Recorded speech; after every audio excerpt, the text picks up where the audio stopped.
hosted by Tony Gapperstone. Thanks for tuning in. It's showtime.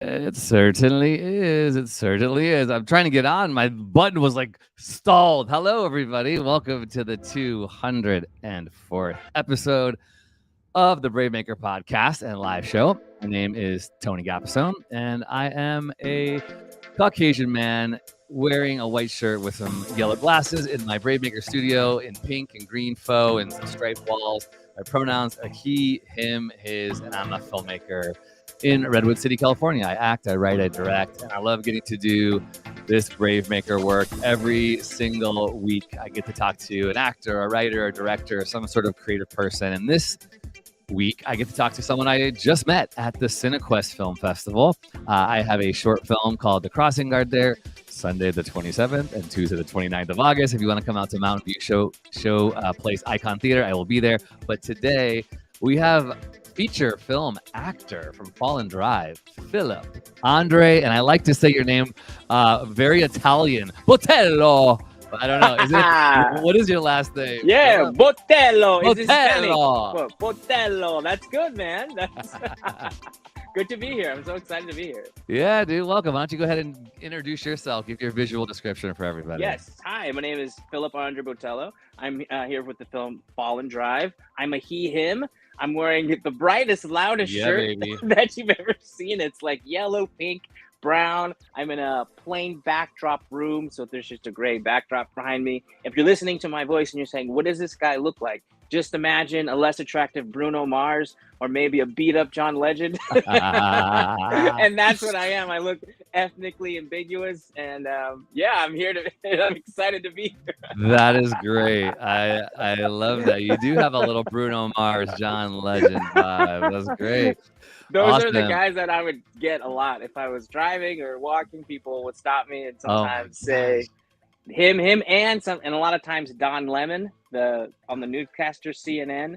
And a lot of times, didn't he get like disgracefully dismissed or something? Yes. Oh, man. Yeah, and it's funny on my stories when that happened. I was in my grocery store, and a lady turned to me and she said, "Hey, don't worry, the firing, it's gonna be fine. You're gonna be okay." And I was like, "What?" And she's like, "You got fired from CNN." And I just said, "You know what? You're right. I'm gonna bounce back." Hey. You're like, yeah, can you pick up my groceries? Because times are tough. Can you get this check for me? Oh, man, Philip, that's so good. All right, well, I'd love to jump in with this. First of all, we're called BraveMaker, and we're getting back to started the show by asking this one question. Like, how have you braved your way toward your creative goals? And that could be like this week. You've been out there telling your story, doing press. We were just talking about that off recording here. Or maybe just in general, like your origin story. What and how would you say you've had to brave your way in this industry to be an actor today? Tony, that's a great question. And I'll say this. And I know I've said it maybe earlier today being at beautiful CineQuest. But you really just have to go for it. Do it, but don't wait for the perfect circumstances to come along. And I say that because I'm an actor, you're an actor, you're a filmmaker. When I was, coming out of drama school, I always give this, I'm not going to get my headshots this day because I don't feel, I'm not in the best shape. I'm not going to do this. I'm going to wait to do this. Meanwhile, they're like, well, what are you doing? And I was like, I don't have a headshot, but my friend took a photograph of me, like on a Polaroid, and I'm going to give that to the casting director. And I don't have a car at the time, and I'm going to take the bus and walk a mile. But all of that, I feel is really what pushed me forward and helped me brave, not waiting for the perfect circumstances for the universe to tell you you're going to do this, because I don't think it works that way. Sometimes you just gotta push on ahead anyways, and then the universe will open the space and go, okay, you're trying to do something, well, come on and try it. So you really just gotta go for it. And sometimes it's against all odds. And I know there's filmmakers, actors, writers, directors listening, like, don't wait for anybody. Just do it. See what happens. But you really have to have this kind of mindset. There's the famous German poet Goethe, and he says there's great power in boldness. You really just got to go for it. Just really just try it. Don't wait, because if you're waiting, if you're trying to hear the voice of like something's going to tell me that this is going to work, might not happen. It might, but you just got to do it anyways. And then, you show up. And so that's what I say. That's a long-winded answer, but no, yeah. So I hear you, and I like that. And I'm thinking, listeners, viewers, what is it that you want to do? Like, what is that thing you want? Like, do you want to make a feature film? Are you trying to record an album? Are you trying to write a book? I think sometimes even just like acknowledging that out loud and to yourself in the car, on a run, whatever. It's the age-old story arc, when a screenwriter is curating this world for a protagonist. Like, what does this character want? And they have to go after it without abandon. So talk about that, like specifically. When did you realize you wanted to be an actor, and how did it all start to unfold for you? Give us some of the specifics of your origin story. Well, that's great. And I love you say the origin story. Well, my mom had a big part in everything with the arts. And I got to really say that my mom and I had a parent that if my mom had a parent like her, my mom would be here and she'd be in front of the camera. But, her mom just didn't know. My mom saw that I had, that I gravitated towards something. And unlike some parents who are like, no, you got to stay what I can and can't do. But I tell the story a lot. I didn't start out being an actor, or that wasn't, I won't say my passion. I was doing like martial arts and stuff, and I was a big class clown and goofing off and failing all of my classes. And an English teacher named Mr. Fox, beautiful Mr. Fox, he just pulled me aside one day and said, listen, man, you're failing all your classes. You come to my class, you goof off with your friends. He says, listen, I'll put a speech up on the board on Monday. You memorize it by Friday, come and recite it on Friday. So, I do that. And he put stuff on the board like William Shakespeare and some stuff. And I just goof off and I'd say it. And it was, he was like having me let off steam. When one day he just put something on the board, and I'll never forget, he wrote, it was a speech, and it said, On the Waterfront by Marlon Brando. I didn't know who that was. I didn't know, but I memorized it. And remember, I'm a young guy, like I don't know anything about what they're talking about. I came in that Friday to do it. He gave me my time. He said, Philip, do your thing. And something happened, something organic and visceral happened to my body. I remember I got lost in what I was saying. And I think I don't know. The class was stunned. Everyone got really quiet. They didn't say anything when I finished. The teacher looked over to another student of mine, Brett. He's like, teach the class. He took me over to a teacher and he said, do what you just did. I did it for them. And they talked, took me over to a third teacher. Do what you just did. So there's these three guys and I'm doing this speech for them. I'm like, what's going on? And they just all collectively talked and they said, this is your path. And he's like, I don't know if you know this, but you are an actor. And I was like, What are you talking about? He's like, you're a born actor. He was like, I put this speech up every year and I have people say it. It's like, no one has what he was telling me at the time. He said, no one lived it. And he's like, this is your path. He's like, I don't know if you can hear me, but this is something that you need to look at. And of course, my response to that when they said that was, shut up, old guys. but I remember going home that night and my brain was on fire. Like it lit something. And I started to think like, can I do this? Is this something that I can do? And, and then it kind of like snowballed into there. And my mom, she was like, there's these programs like an art school you can go to. And she sought out an art school for me. And at that art school, they were really supportive. And they said, there's this school called Juilliard, you can try it. And once I got into Juilliard, I was like, I think this might be my thing. Like, and I was, so that's kind of my inception. But the whole, going back to what you said about being brave is like, once I had the inclination, I just started going for it. And listen, those are the abbreviated versions, but no one thought that I could do that. From where I'm from, my economic background, like, even the Juilliard thing, when I told people that I was going to go there, people who didn't even know me were like, oh, don't even try, kid. Like, I don't know who you are, but they're not going to take you because the way you look. Two, they only take the top cream of the crop. They were saying this to me. And they're like, so don't try. And at the time, I think the Juilliard acceptance rate was like 1% to 2%. You know what I mean? It changes every year from like 9%, 2% acceptance Wow. rate. So it was really low at the time. So it was just all the odds were against me, but you know what I mean?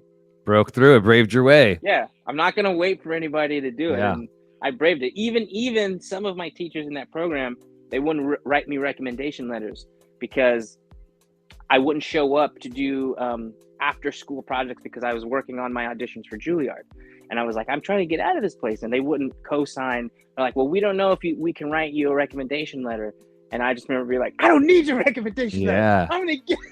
Make my okay, yes, and that giving yourself permission.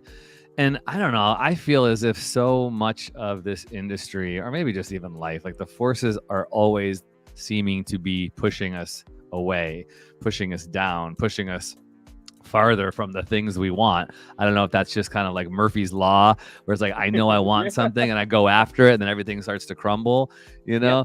And it's really that secret that so many people say to this industry is the perseverance to keep going and to never give up and to not accept no as an answer. That's great. Where'd you grow up, by the way? I grew up, I was born in Los Angeles, one of the only people here in Los Angeles who is from here. And I grew up between Los Angeles and San Diego. Okay. So I was back and forth a lot. My dad lives in Los Angeles, my mom in San Diego now. So back and forth. But yeah, just what you said, man, exactly. Like, you know, just to keep going. No one's gonna, you know, for some people, I know some people who've had an easy way and have had a quote unquote handout, but not for you. most people I know, Yep. And I feel that I knew nobody in the industry, and you just gotta take whatever card you're dealt and come to the table and start playing and playing hard. Yep. So you've got some cool credits to your name. We'll get to the film Fall and Drive. If you're just joining or listening, this is episode 204 of the BraveMaker podcast. I'm Tony Gavasone. My host is Philip Andre Botello, and he had he gives an amazing performance in this film. It's intense in so many ways. So stay tuned. We're going to get to Fall and Drive, which had its premiere at the CineQuest Film Festival 2023 in San Jose this past week. But you've had some other notable roles and films that have kind of like really launched you into the acting space. One of them is with Jesse Eisenberg, The Art of Self-Defense. And did that premiere at South by Southwest? Is that where that first went? Yeah. That's great. Yeah, it did. It premiered at South by Southwest. That was my first time ever at a festival of that size and magnitude. And it was insane and pandemonium. I learned a lot, and it was crazy just to be there and the atmosphere. And it's pre-COVID. This is like right before COVID, right? So 2019. So I got to see what that festival experience like before things changed. So yeah, it was a great experience and nerve-wracking, and I'm so proud of that film and what Riley Stearns, the director, did with that, and his other films, Faults and Duel, he's got his own voice, and it'll be exciting to see what he does next. You know what I mean? So let's hear the journey to getting that film. Was it just kind of like every other audition? Agent sends you. How do you get opposite Jesse Eisenberg and then get to premiere at South by Southwest, one of the biggest film festivals in the country? That's a great question. So I was in another film, and I didn't want to do this job. I didn't know who was attached. I didn't know anything. I didn't want to do the job. I was in another film, making a feature film in North Carolina or South Carolina called Bentley's Will. And we had like 4 or 5 more days to go. And then my agent back east, she said, hey, you got this audition. They want you to read for this part. And I told her, when does it shoot? And she says, I think it shoots pretty soon. And I said, well, just tell them, no, I can't, because I'm on this film. And she just kept saying, no, I think you should audition for this film. They're having a hard time finding the person for this. We've been sending a lot of auditions, and they're not responding. So I remember begrudgingly getting home from set at like 12 a.m. My wonderful co-star, Lana Young, she was like, no, just put it on tape. I'll help you. So we did the audition. I finally turned it in at 3 a.m. Wow. Showed up to set at like that same day, like, I don't know, call time was 9 a.m. And by 10 a.m., my agent was like, hey, they want you for this film. And I was like, wait, what? One audition? Yeah. And I was like, what are you talking about? And she's like, yeah, they watched the tape. They saw it. And I was like, okay, well, tell them, what do you think? And she's like, well, yeah, I think so. And she's like, well, they need you tomorrow. They need you to fly on a plane and get on a plane tomorrow. And my words were, I was like, tell them no. Tell them wait till after I finish this film I'm on. And she just she's like, hey, can you call me? And she's really sweet. My agency, and she was like, hey, Philip, I think you should know it's with Jesse Eisenberg, and it's with Nicola Alessandra, and it's a very, very good cast, and I think you should do it. She got a good accent like that? She got a good accent. She's in Nashville, and she was like, and it was a different time change. So she called me. She was up, and she's like, I think it's a good opportunity. And so, I talked to the film I was on, and they said, yeah, go do it. Like, we'll try to condense your stuff. So they shot me out within like a day. Wow. And they literally shot me out. Like, we had a little lunch. At lunch, they like compiled the scenes, shortened it, and the cast, beautiful cast, they drove me to the airport and sent me on my way. And I showed up on set, and it was a whole fiasco. They told me, like, you got to be here at 6 a.m. to be on this movie, and I show up to my connecting flight, and that flight leaves. So I'm like, well, can I get on the next flight? And they said the next flight's at 8 a.m. So I ended up getting like a $900 Uber from where I was to the set. What? Some lady, like, she called me. She's like, "Are you serious?" And I was like, "Yeah." And I was like, "How much? How long is it going to be?" I think it was like 11:30 p.m. She says, "We'll get there at just 6." Oh and my so I was gosh! Like, oh my. So I did that, and I showed up on set, and it was beautiful. One of the first people I saw was Jesse, and it turns out that he was responsible for hiring me. He was like, "I watched your tape." He was like, "We had a hard time finding this role because the comedy thing." They said, they wanted it to be a more kind of grounded comedy, and people were getting caught up in like, doing it super big and super, but he's like, that wasn't the tone. So he said when he saw my tape, he just handed it to Riley, and Riley was like, "That's the guy. Get him here."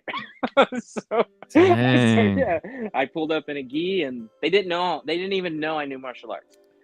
So I was gonna ask, so you had martial arts experience already, thankfully. All right, so that played into it. Now, in your audition, did you have to, I'm assuming you had to do some moves to, no? Nothing. So if you didn't, were they going to be doing some training for you when you got there? They lucked out that you did. It was like one of those, things like, I showed up, and they had some choreographers there, and they were like, maybe we can talk to them. I think they had somebody who was going to do the martial arts for me at first, but I think on the first day, we showed up, and they were like, what if we can have someone kick Jesse? And then they just asked, they're like, hey, can you actually do martial arts? And I was like, is your camera on? And I just went to the mat, and I started doing some cool, crazy kicks. And I think they're like, this is going to work. Dude, that's cool. But, yeah. So that's a cool, there's so many different stories, right, about how people book gigs. And I think as an actor myself, I'm always so focused on my insecurities about what I'm not good at, and always feeling like, well, if I was only good at martial arts, I'm not, then maybe I could have got a gig like Philip, or if I could do race car driving, whatever. But it's like, you have to just own who you are, and you have to own what you're good at. And here's a classic case. Like, even if you didn't know martial arts, they just liked your look. They like what you brought.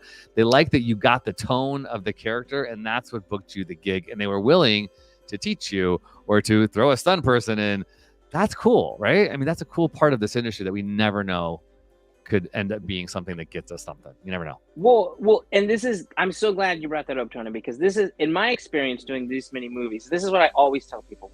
If you want to be an actor, always be an actor first, and anything else secondary. Like, if you can have special skills, make sure it's actor first, because that's why they hired me.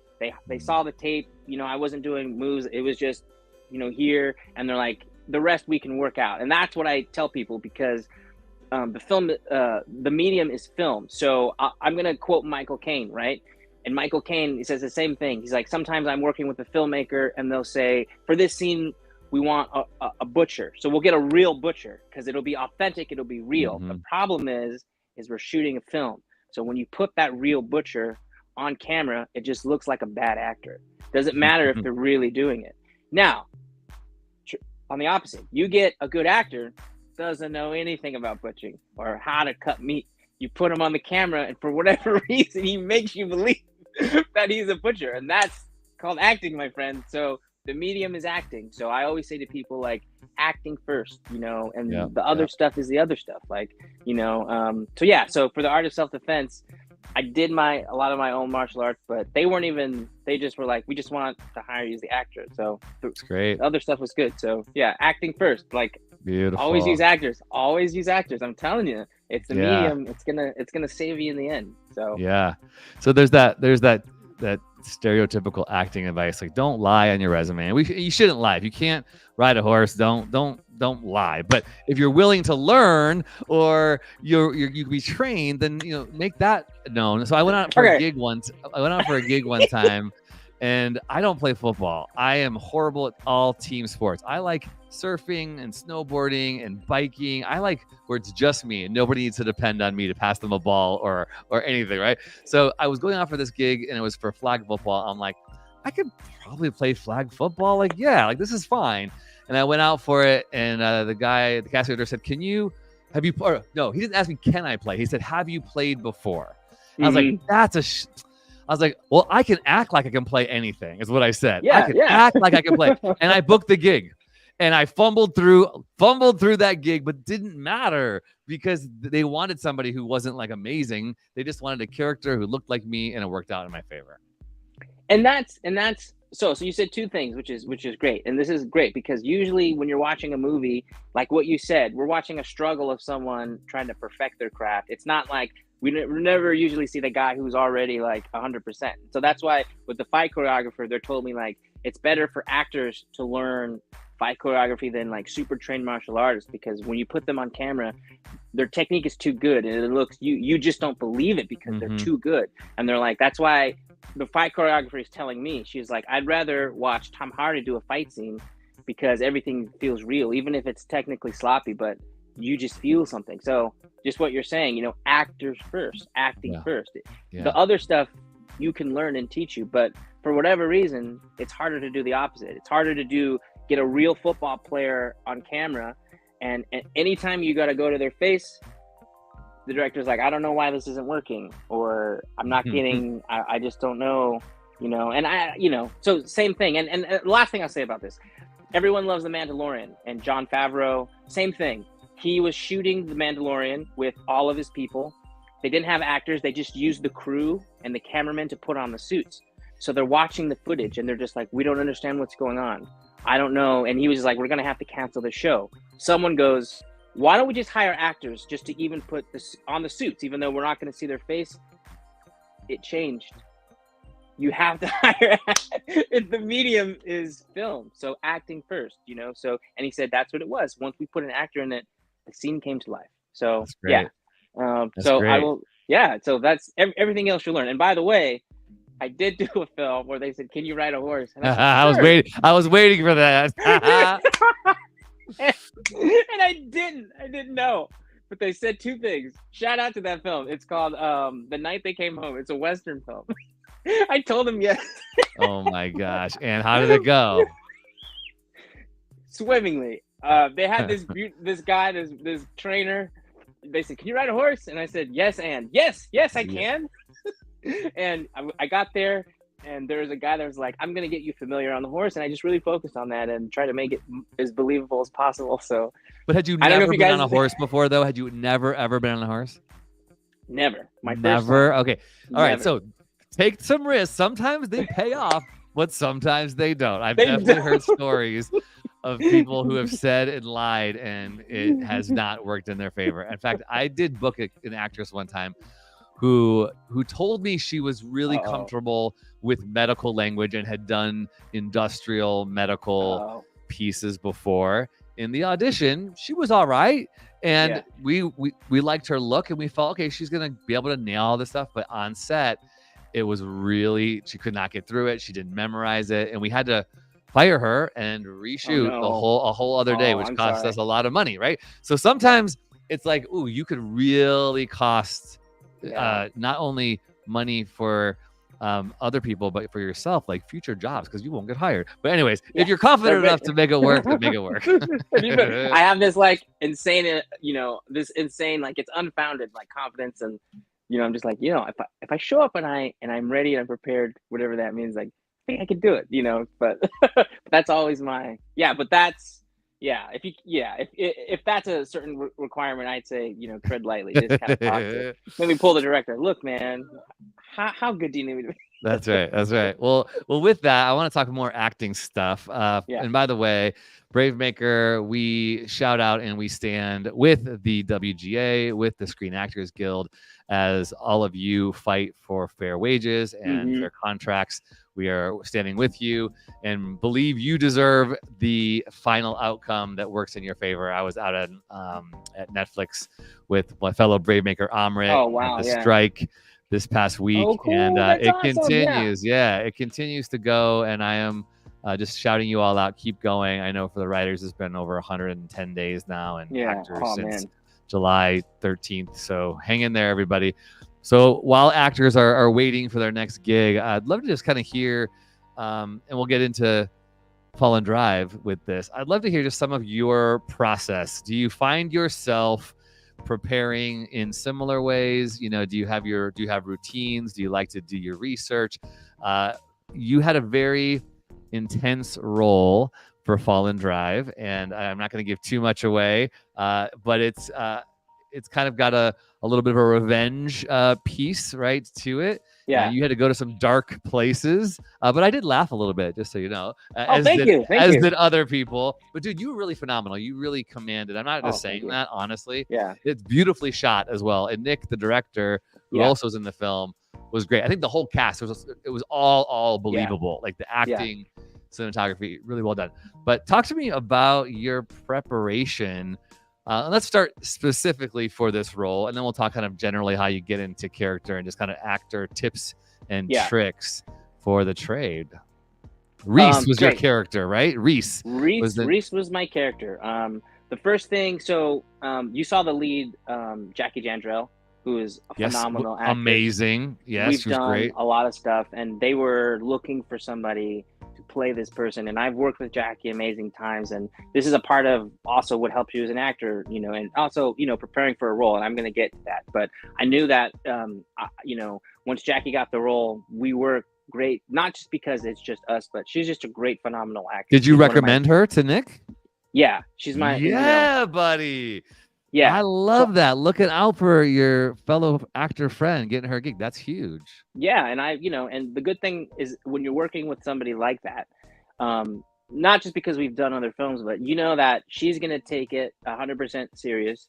She's going to raise a bar. We're going to be in there. We're going to be listening to each other. And I know I can go off the deep end wherever, and she is, and we're going to be there for each other. And that's what you want in a relationship. So once that kind of, he was like, yeah, we're going to go with Jackie. Then it was like, okay, now this is going to be, this can go wherever we want. So to answer your question, specifically how I prepare for a role, it depends on the role. It's always different for each character. So sometimes, for instance, I had to go in the jungle in like St. Lucia and be this like tour guide. And a part of this thing is he had to be physically look a certain way. So if it's something like that it's going to be physically demanding, I will have to train my body or get my body into shape. So usually I start the work usually on the physical, just depending on the role. For Reese, a lot of it was on the page, and for the actor, you're reading these moments and you're like, oh, I don't know how I'm going to do this, but you're just going to go. So for me, I know the material so much, and I know it backwards and forwards, right? I start thinking about what the character looks like and his relationship with Jackie. And Jackie knows me now, and we've worked enough together where we have a shorthand. We don't really, like if you're working with a new actor and you guys are supposed to have like a pretty close relationship, you might go work on some stuff. And I think maybe we read through a couple things, but we're in a good place where I trust her to come in and, you know what I mean? She can throw whatever, and it'll be good. It's hard to get to that. So again, shout out to Jackie Jandrell. But I look at these moments, I look at these beats, and I try to have intentions and things I want to do in the scene. But the reason I'm saying this is because on the day I'm not married to those things. So for instance, if I'm doing a podcast and I'm coming in, if we're shooting the movie and the intention for me is to be here, engage with you, listen, when it actually comes time to filming, I have those intentions and those actions, but I'm open and willing to let those go moment to moment, depending on what Tony says. You're asking me all these beautiful questions, and I can't prepare for it. Now, if I come in, and this is the thing about your preparation. All the preparation you're trying to do as an actor is trying to free you up on the day. So if you're preparing in a way that keeps you boxed in, or you're saying things like, "Oh, my character wouldn't do this," it's not serving you, because the whole beauty of this is I show up and Tony the actor has made these beautiful choices, and it might not be what I thought. I keep trying to play the scene in my head how I memorized it. I'm not here for all this beautiful stuff, and I guarantee you, if I just listen to what you're doing, I'm focused on you and you're focused on me, and we're letting this in, it takes on a whole other thing. And I think that's what happened on Fall and Drive. And a lot of that is because I got a good scene partner. So that's usually my preparation. I know that's kind of, I'm going all over the place, but I usually know the material backwards and forwards, and I don't pre-plan what I'm going to do. I have an idea about certain things, but a lot of that is, especially for a film actor, is going to change day to day. So I just know it, and everything's so good that if Nick goes, "We're going to do scene 3 in the middle of it," I'm like, "Yeah, we can start there." But everything else, I'm getting it from the other actors. I'm getting it, like, even the space. Like, I didn't know what the space was. Then you walk in the door, and then Nick's like, "We're going to be shooting you and Jackie coming through this door." It changes everything, So whatever my first lines was, if I'm still trying to impose what I rehearsed or what I thought, it might come off phony or disingenuous. But if I allow the environment, the space, the people to inform me, then it starts to come to life. Does that make any sense? Yeah. You're keeping it dynamic too, right? So it's kind of cool to, like, I know some people probably would freak out. Everyone's got to find out what works for them as an actor. But it sounds also like you have improv capabilities. Like, you're willing to throw yourself in there and kind of go with the flow. Let me ask you, what happens when you get a scene partner who maybe isn't as receptive to that, or who wants to know a little bit more? Like, what are you going to do? How do you handle those kind of things? Because I think this is important for actors. Everyone's different. Every set is different. Every actor and director relationship is different. And I like kind of hearing some of those really specific nitty gritty things. How have you handled that in the past? That's a great question, and I'll tell you how I do it. I try to talk with them and meet with them before, and I try to let them know, because I tell them very honestly, look, we can go over the lines, we can get beats down, and if it's anything like a fight scene or something, you have to rehearse it. You have to do it. I'll show up for camera rehearsal, but even during our camera rehearsal, I let Nick, David Rice know, like, I'm not doing anything full out, because I don't know what's going to happen on the day. And there's always the fear that, if me and you are doing this, great scene, and then I do it, and then they're like, "Okay, that was a great rehearsal," and then you come back the next day and I'm like, "Well, I lost it. That was it." You know what I mean? So there's that part of that technique. But to answer your question, I just talk to them. I say, we can go over anything that you want to do, but just know that I'm going to be very open to you, and I'm going to listen to you. Anything I do is not going to hurt you. If it's anything physical, we'll map it out ahead of time. And I was like, and I give them the tools, and I was like, listen, please use this as an opportunity to, be here, surprise me, surprise yourself. Like, I'm going to be here. Don't feel like you're going to have egg on your face if you throw something out. I'm not that kind of type of person. And I've worked with some people like that, and bigger actors who will say, like, whoa, I didn't know you were going to do it like that. And usually my experience, it just kind of comes from an insecurity of, again, what they thought the scene was supposed to be. And usually I'll say to that in a cheeky way, like, "Oh, I didn't know you were directing as well." Oh, snap. Because if Tony, you're directing, you'll step in and you'll tell me, but it should be the other actor going, like, blah blah blah blah blah. So and but if they're new and they're young, I do take that into consideration, and I do say, like, we can go over this, but usually in my experience, when you're working, especially with Eisenberg and these guys, they don't want to know. They're just like, bring in whatever you got. They're like a boxer. They're like, the more, and that was a great opportunity. And even the director, Riley, you can tell he's worked with a lot of actors and seasoned people. And same thing, he was just like, "Hey man, I don't want to say too much. Whatever you want to do, and I'll adjust." and that's how we did. We just boom, boom, boom, and he's like, okay, great, and then maybe a little this. So, but yeah, if I'm working with somebody who does and is afraid, I try to empower them to say that you're not alone. It's a scene. I'm not gonna leave you on like standing out there to dry with egg on your face. If you say something, I'm gonna respond. If you don't say something, I'm gonna respond. So I'm here for you, and and I feel like especially with Fall and Drive, I feel like that came through, for the most part, But yeah, so that was a long way to answer your question, but that's.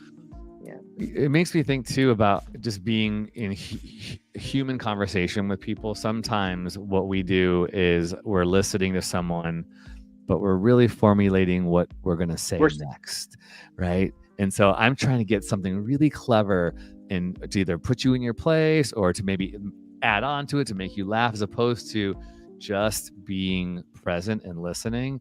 And I teach acting too as a director. And one of the things I'm starting this new exercise where I'm going to make actors do some scene work, like improv, give them some objectives and some relationships, but I'm going to make them wait for like 30 seconds in between each response and see if they can communicate something without saying it and then say their lines. Because sometimes we get so muddled with the lines that we're not being present to our partner, like you were saying. And that's, I think, it sounds so simple, but that's the hardest thing of acting, is just being present to what the scene is and what your scene partner is doing, so that you can react and not act. And it sounds so much easier than it is, but it's freaking hard.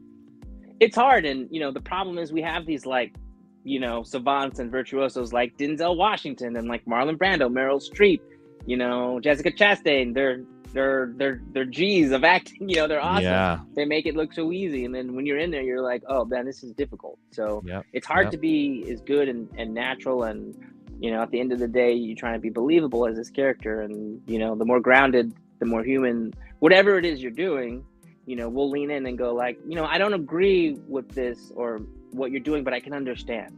And so that's how I would approach that. And that also goes back to, I'm jumping around, but like how I would approach a character, because Reese is not me, but I would just start kind of line up like, what are the things in Reese that I'm not, or what do I have to turn up in myself a little bit that's not me? Because I don't think Tony, I think that you're capable of playing anyone, because you have the palette, which is, we're human, unless it's like some alien, but you have the palette of human experience. I mean, a woman has a different experience than a man, but even still, like, we have a palette of human emotion. So if I was going to play you, I would say, well, Tony's these things, his demeanor is different, so what do I have to change or turn up to match Tony and get there? So so for me as an actor, it's always like, it's hard because you have to ask yourself those questions. Not to spoil anything, Reese does some pretty bad stuff in the film. So if I want to do it believably, I have to say, what would make Philip Andre get to that point? Yeah. And and that's a part of your technique. Now, that's just one example of it. Some people just are it's easier for them to just say, I'm Reese at this point, and he does it, and they commit. But on day to day, take to take, sometimes like what worked on take one, Tony, you might not be there for take two, so you might have to pivot. So that's that what I'm talking about is like techniques to help you get into character, but also on the day when like after we do the first take and you're like, great, let's do it again, and I'm like, oh, I don't have anything left, then you might have to start using what you learn in acting, and asking those tough questions, like, if I was in this situation as Reese, how would I react? And that's good. That's a dark place to go. The dark. Let's talk about the darkness. And I don't know where I heard this story from. It could be a famous story that I am not attributing to who it should be, but I heard an actor talk about playing a murderer and how do you identify with a murderer if you've never murdered someone. And the actor responded something like, I know what it feels like to want to kill a fly. I know what it feels like to be so annoyed and so frustrated or so bothered by something that I want to squash it. And he said, I could take that feeling and I could bring it into a character that's imaginative and not real, and kill a character that's imaginative and not real. And I thought that was really interesting, and I've used that for my own self. But yeah, Reese, your character in Fallen Drive goes to some dark places. Can you, there's a trailer out there, or at least there's snippets of it online. So, to whatever extent you want to talk about it, it is a little bit of a revenge story. It's a reunion from these high school, kids getting together. Again, you're really great, man. Like I'm not just blowing smoke. I wouldn't have invited you on the podcast if you weren't. Oh, thank you so much. So you have to do some things as this character, Reese. You're throwing blows and punches, and there's some weird things that are being done in this character. Can you talk a little bit about navigating that and what it was like working with your co-stars? Was there an intimacy coordinator? Because there's some sexual things going on in there, and that's a big, huge, hot topic these days as actors. Yeah. So anything you want to share about Fallen Drive in this character development? Yeah. So a lot.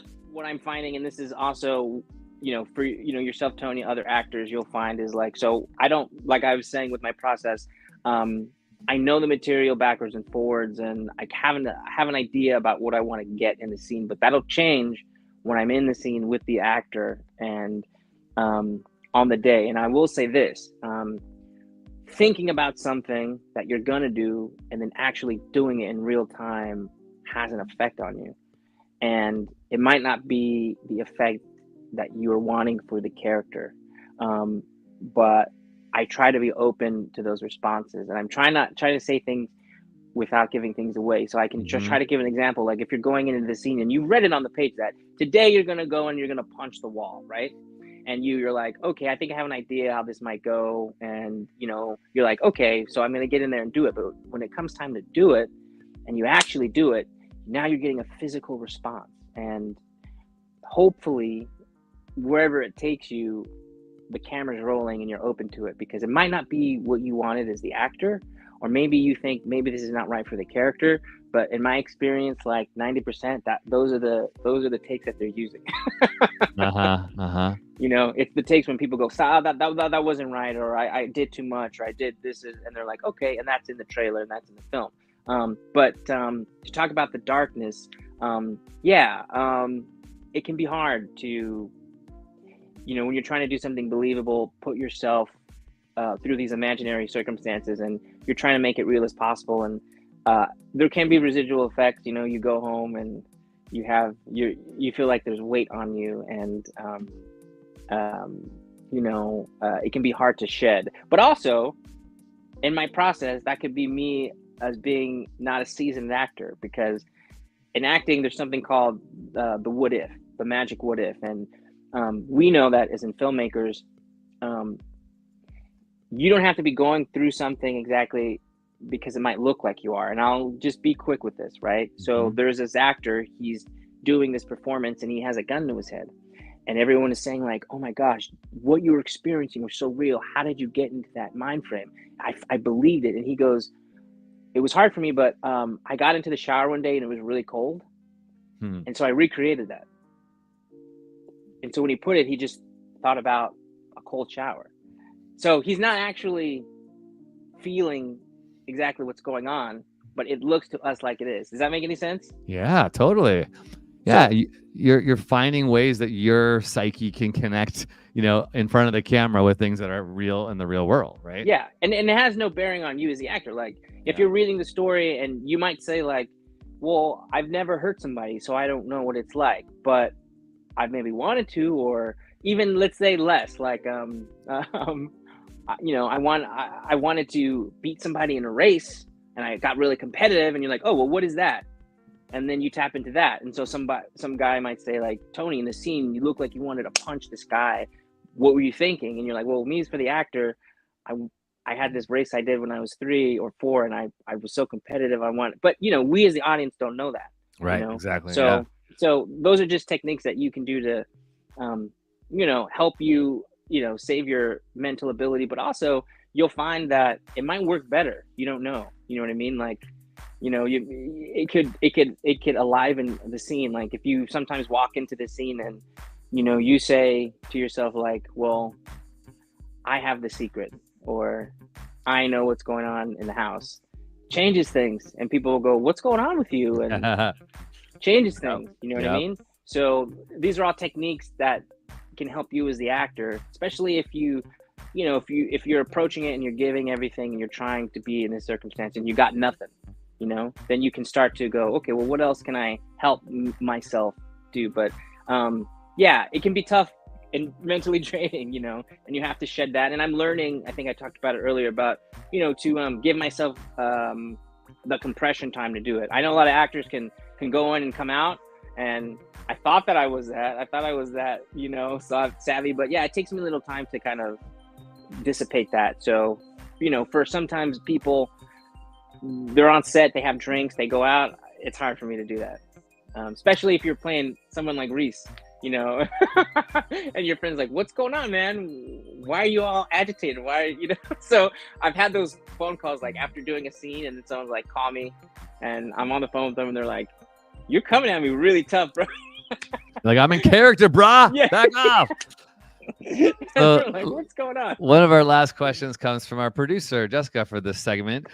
She says, is there something you have to do as a routine immediately before going on film set? Is there something, regardless of the role, that you like to do? I mean, there's things like, I won't say like mental mantras, but I try to be as relaxed as possible. I usually try to wake up earlier. And usually what I'll say to myself when I go on set, especially before a scene, no matter what my preparation is, I'll just say to myself, like, just be here. Mm-hmm. Just be here. Be here, be now, because you're picking up everything as the character. And hopefully when the camera's rolling, it'll get you picking up those things. It'll get you noticing things, like, and that's the beautiful thing about acting, is when you're on the camera and it's in real time.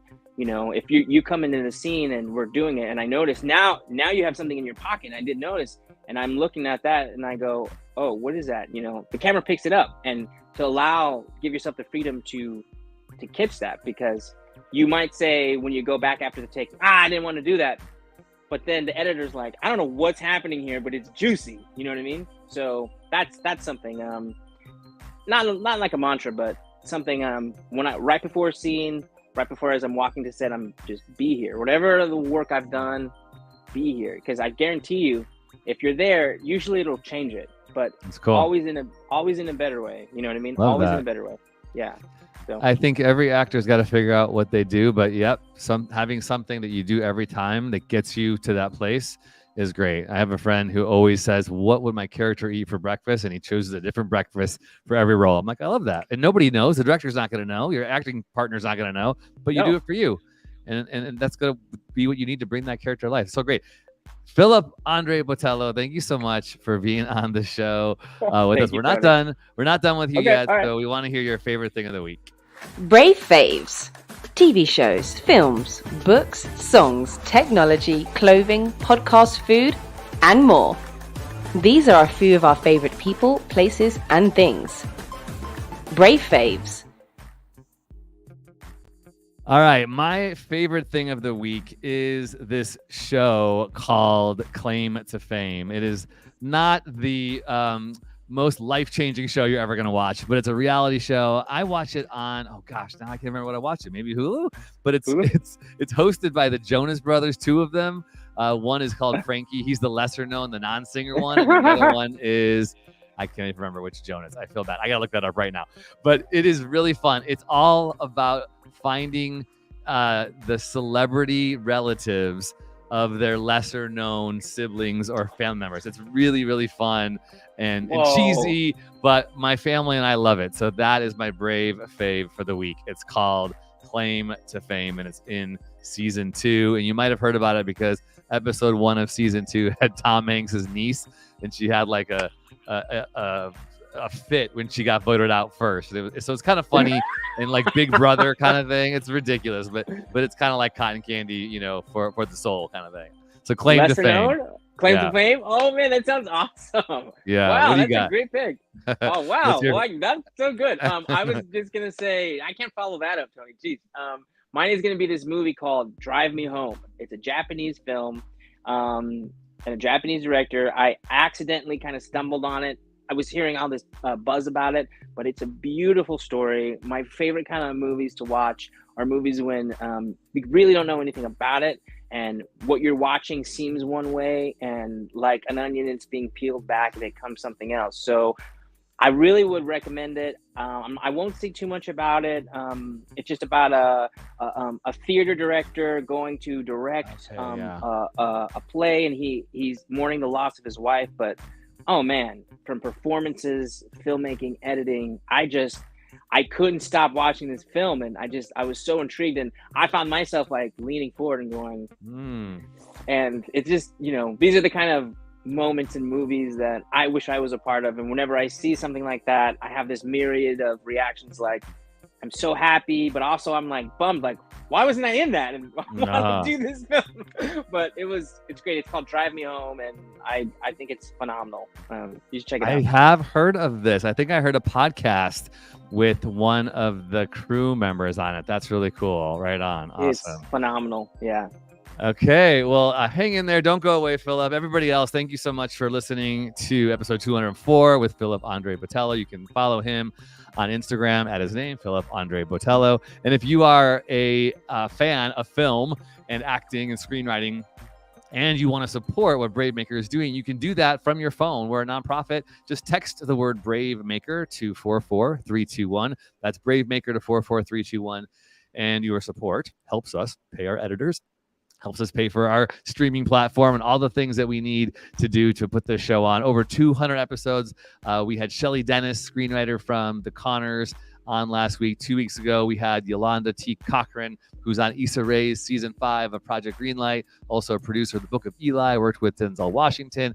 So many cool conversations, all here to help me and you. And I'm saying me too, because I learn from these conversations and I get inspired too. So if you like what we're doing, please become a partner. We have 33 people who give anywhere from $500 to $100 a month, and your support helps us do this work. All right, justice, diversity, inclusion. That's why we're here. Make sure you keep going after your creative goals. We can't do it without our segment producer, Jessica Musgrave, who is doing our live quoting today. So thanks, Jessica, who came on. It is our producer, Amy Cohen's birthday today. She's got the day off. So thank you, Amy, from Austin, Texas. Our intern, Jessica Cohen, will take clips from today's show and post them on our Instagram page at BraveMaker.org. So follow that. And if you're watching this on any of the socials or on YouTube, make sure you click that subscribe button so you don't miss all of our episodes. If you want to just listen to it, you can give thanks to Barnell Amos, who takes this into an audio version for the podcast, and Carrie Alley, who creates all of our social media promotion. So thanks to the team for doing this. Thanks to Philip Andre Botello for being here today. And maybe I'll see you. Are you coming back? You don't know if you're coming back for sure, right? I'm trying. Sean over at Guerrilla Wanderers and CineQuest, they've been awesome, and you've been awesome. So I'm really trying to come back and try to get my filming schedule sorted out, because I want to be there, especially for the Last Party Award night show and everything. So on. It's a good space. So if you're listening to this or seeing this before the end of August, you want to come out to the end of CineQuest, which is currently now in Mountain View, starting today, Thursday, the 24th of August, through Sunday, I believe, right? Yeah, so there's 4 more days left, and you can see my short film on Sunday or Tuesday at the Icon Showplace Theater in Mountain View. I'll be there. I'm even going to be there tomorrow, Friday, hanging out and watching other films too. So, all right. Thanks so much, Philip, for being here. Really appreciate you. And don't go away, because we'll do a quick little screenshot to keep promoting you and your work. And Fall and Drive, do you know when people can see it next? Do you have another film fest already set up? Not as of yet. I'm going to talk with Nick Cassidy and David Wright. Those are the co-directors, and they're going to let us know what it's going to be and if it's going to be available for everyone to actually see. So awesome. We had a really great experience at CineQuest, so it was phenomenal. Cool. Well, congrats, man. You've had an amazing career so far. Some really great roles, man. Really impressive, and keep going after it. And we look forward to circling back and connecting with you again in the future.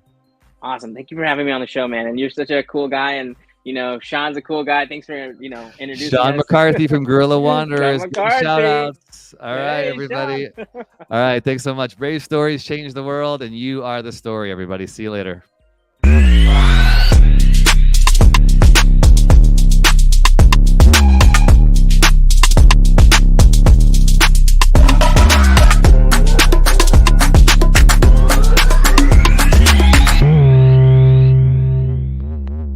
Follow us on Instagram, Twitter, YouTube, and Facebook at BraveMaker.org. Like, subscribe, and share. To become a monthly donor, text the word BraveMaker to 44321 or go to bravemaker.com/donate. Thanks for tuning in.